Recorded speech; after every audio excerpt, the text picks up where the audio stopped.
सिर्फ एक दफा बाबर आजम की जगह खुद को रख कर देखिए। माइक हेसन साहब कहते हैं कि हम बाबर आजम को टी20 क्रिकेट में बतौर ओपनर इसलिए नहीं खिलाते क्योंकि टी20 वर्ल्ड कप्स में एज अ ओपनर जो उनका स्ट्राइक रेट है वो 100 से नीचे है। चले मान लिया आपकी बात कि आप इंटेंट के साथ आते, आप अप्रोच के साथ आते, आप नहीं खिलाते बाबर आजम को ओपनर, लेकिन फिर आप कहते हैं कि हम उनको नंबर 4 पर नहीं खिलाएंगे उस सूरत में जब हमने पहले 10 से 12 ओवर्स में 110-20 रन बना लिए। तो फिर क्या होगा? फिर फखर जमान आ जाएंगे, ख्वाजा नाफे आ जाएंगे, शादाब खान आ जाएंगे, कोई और उनसे पहले आ जाएगा। वो बात भी सर आपकी मान ली कि बाबर आजम जो है अब वो वहां पर शायद उस स्टार्ट को कैरी ना कर पाए, लेकिन एक पॉइंट जो इसमें मिस होता है ना, जो आप बता नहीं पाए, मैं लोगों को बताऊंगा कि बाबर आजम अब पाकिस्तान टीम में सिर्फ उस दिन बल्लेबाजी करने आएंगे जिस दिन शुरू पर पाकिस्तान के 10 या 20 रन पर 2 खिलाड़ी आउट हो गए, तो आप बाबर आजम को भेजेंगे कि जाइए और जो आपका कोलैप्स हो रहा है आपकी टीम का, आप विकेट को संभालिए और इनिंग को कैरी कीजिए। और उस दिन अमूमन ऐसा होता है कि अगर 20 पे पाकिस्तान के 2 या 3 खिलाड़ी आउट हो जाते हैं, तो ये नॉट ओनली पाकिस्तान, किसी भी टीम के आउट हो जाए तो वो टीम तो अमूमन मैच हार जाती है। तो फिर लोग क्या कहेंगे? बाबर आजम ने हरवाया। फिर लोग कहेंगे कि 6 टूर्नामेंट्स बाबर आजम की वजह से हार रहे हैं। और जिस दिन आपने पहले 10 ओवर्स में 100 बना लिया, आप बाबर आजम को भेजेंगे ही नहीं, और उस दिन अमूमन पाकिस्तान या कोई भी टीम जीत जाती है कि 10 ओवर्स में 100 बनाएंगे तो आप हाई फिनिश करके वो मुकाबला जीत जाते हैं। तब कोई बाबर आजम का नाम भी नहीं लेगा, उस खिलाड़ी का नाम नहीं लेगा जिसने पाकिस्तान के लिए टी20 क्रिकेट में सबसे ज्यादा रन्स बनाए, सबसे ज्यादा 50 स्कोर किए, सबसे ज्यादा सेंचुरीज बनाई हैं, और सबसे ज्यादा रन्सों की बात करें तो पूरी दुनिया में टी20 क्रिकेट में बाबर आजम के आसपास कोई नहीं है। और अगर आप बात करते हैं इस स्टेज पर खड़े होकर के बाबर आजम को आप सिर्फ एज अ एक्यूमुलेटर या एज अ एंकर यूज करेंगे, तो वो साल खा साल जो काम बाबर आजम ने किया वो बहुत बड़े सुपरस्टार्स ने नहीं किया।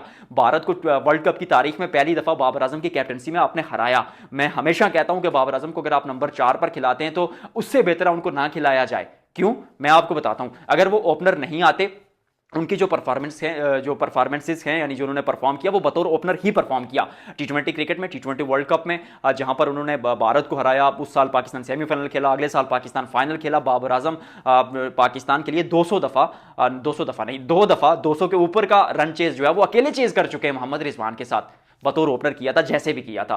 देन फिर आप बाबर आजम को नंबर 3 पर खिलाते हैं, विच मीन्स कि ठीक है आप शुरू पर जा रहे हैं अटैकिंग अप्रोच के साथ, तो आप 3 पर बाबर आजम को खिला दें। वहां पर सलमान अली आगा आते हैं, एक नई सोच लेकर आते हैं, वो भी अच्छी चीज़ है कि नंबर 3 पर आपको अटैकिंग प्लेयर चाहिए था कि ऊपर से अगर एक खिलाड़ी आउट भी हो जाता है तो मॉडर्न डे क्रिकेट में, नए दौर की क्रिकेट में आपको इंटेंट वाला खिलाड़ी चाहिए नंबर 3 पर। तो फिर 4 पर आप फखर जमान को खिलाइए, ख्वाजा नाफे को खिलाइए या हसन नवाज को लेकर आइए। बाबर आजम को मत जाया कीजिए, क्योंकि बाबर आजम ने पिछले 15 साल डोमेस्टिक क्रिकेट से लेकर पाकिस्तान टीम में जिस तरीके से वो काम किया है, उसी चीज ने उनको किंग बाबर आजम बनाया है। आप उनको नहीं कह सकते कि जाइए अटैक कीजिए, उनका काम है सिंगल डबल्स करना, शुरू पर वक्त लेना, फिर अटैक करना, जो यूएसए के खिलाफ उन्होंने किया भी। ठीक हो गया? तो फिर एट दिस स्टेज आप बाबर आजम को ऐसे ट्रीट करेंगे कि भाई वो जैसे गली मोहल्ले की क्रिकेट टीम का कोई बच्चा है। नहीं सर, वो पाकिस्तान का सबसे बड़ा ब्रांड है, he has proved for Pakistan. और नॉट ओनली बाबर आजम, मतलब जो भी खिलाड़ी हो, इवन डोमेस्टिक में एक लड़का है जिसको कोई भी नहीं जानता होगा, उजैर रऊफ, वो भी अगर खेलेगा तो उसकी भी आपको रिस्पेक्ट करनी पड़ेगी, because that's the only skill they have or they are representing the country. National hero को आप ऐसे ट्रीट नहीं कर सकते। और सोचें बाबर आजम की जगह हारेंगे जिस दिन, मतलब 2-3 जल्दी आउट हो गए, बाबर आजम को कहेंगे जाइए, बाबर नहीं परफॉर्म कर पाए तो लोग कहेंगे भाई बाबर नहीं परफॉर्म कर पा रहा। और जिस दिन बाबर बना लेते हैं रन्स और मैच हार जाती है टीम, लोग कहेंगे बाबर ने रन्स बनाए, अपने लिए बनाए, सेल्फिश हैं। और फिर जिस दिन पाकिस्तान जीता उस दिन तो बाबर आजम की बारी ही नहीं आएगी। तो फिर 1 मिनट का यहाँ पर वो खामोशी इख्तियार करनी चाहिए इस मैनेजमेंट के लिए जिन्होंने बाबर आजम का वो पीक ओरा ख़त्म किया। हालांकि उसमें अपनी गलतियाँ बाबर आजम की भी हैं, ऐसा नहीं है कि मैनेजमेंट ही जिम्मेदार है। बाबर आजम, मोहम्मद रिजवान, वो एक समय एक ऐसा वो पाकिस्तान क्रिकेट टीम का एक ग्रुप बन गया था कि जिसने शायद दूसरे खिलाड़ियों को उस तरह खातिर में नहीं लाया। और ख़ासतौर पर शाहीन शाह अफरीदी से वो बहुत बार स्टोरी बता चुका हूँ, जल्दी जल्दी बताता हूँ कि जब शाहीन कप्तान बने तो वो बाबर आजम फिर से जो है एक्टिव हो जाते हैं। बाबर आजम के कप्तान बनने की खबरें आती है, शाहीन शाह अफरीदी बाबर के पास जाते हैं कि बाबर साहब आपको कैप्टनसी चाहिए, मैं खुद छोड़ देता हूँ। बाबर ने कहा मुझे नहीं चाहिए। फिर क्या होता है, फिर अगले हफ्ते जो है बाबर आजम कप्तान बन जाते हैं, शाहीन हट जाते हैं, वो दोस्ती टूट जाती है, वो ओरा सा टूट जाता है इस टीम का।